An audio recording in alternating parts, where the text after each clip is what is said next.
এই গাইস আমি বিধাননগৰ বা আইছোঁ আজি মানে পৰহি পিয়াক দিব লাগিব সেইকাৰণে বিধাননগৰ বা যাই আছোঁ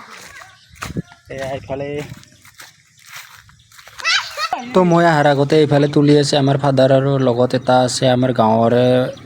মানুহ ধন দাদা বুলি আমাৰ মানে হাজিৰা লোৱা হৈছে তো এনেকৈ তুলি আছে মই ৰখি থকা নাই পূৰা বিধান তোলাত লাগি গ'লোঁ পূৰা এইফালে বিধান তুলি ময়ো তুলিম বুলি ভাবিলোঁ কাৰণ পৰহি পিয়াক দিব লাগিব তো সেইকাৰণে বিধান বহুত লাগিব 40-50টামান লাগিব তো সেইকাৰণে বিধানখিনি তুলি শেষ কৰিব লাগে এতিয়া সোনকালে তো বতৰো ভাল আজি ৰ'দটো ইমান দিয়া নাই সেইকাৰণে পূৰা বুলি ভাবিলোঁ আৰু সোনকালে তুলি দিওঁ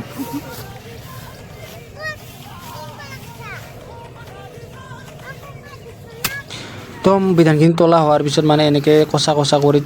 6টা কচা কৰি কেনে এনেকৈ মানে আমি বনাওঁ মানে কি কয় এইটো পল্লা বুলি কোৱা হয় এটা পল্লা আৰু দুটা পল্লা 100টা বুলি কয় পল্লাটো মানে বান্ধিব লাগে টেঙলেদি তো টেঙলেদি মই বান্ধি আছোঁ ইমান বান্ধিব নাজানো তথাপিও আৰু বান্ধি আছোঁ বহুত জল লাগে বান্ধোতেতো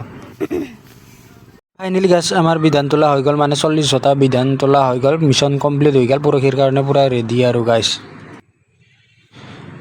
তো বিধান তোলা হোৱাৰ পিছত আগবিলাক কাটি দিলোঁ এই কাটি দিয়াৰ পিছত আমাৰ ফাদাৰে এনেকৈ চাপি থৈ আছে চাপি থ'ব লাগিব কাৰণ যদি বৰষুণ আহে বেয়া হৈ যাব তো চাপি নথ'লে সেইকাৰণে চাপি থ'লে ভাল আৰু এক ৰাতিৰ কাৰণে 1 ৰাতি 2 ৰাতি এনেকৈ থৈ দিম তাৰপিছত অহাকালি আৰু পেলাই দিব লাগিব মানে পথাৰত লৈ যাম পানীত তাৰপিছত ৰুব লাগিব আৰু গাইছ এনেকৈ থৈ দিলে ফাদাৰে কি ধুনীয়াকৈ চাই লওক গাইছ মানে একো সোমাব নোৱাৰা হৈ গৈছে এইখিনি আছিল আজিৰ ভিডিঅ'টো তো বাই বাই গাইছ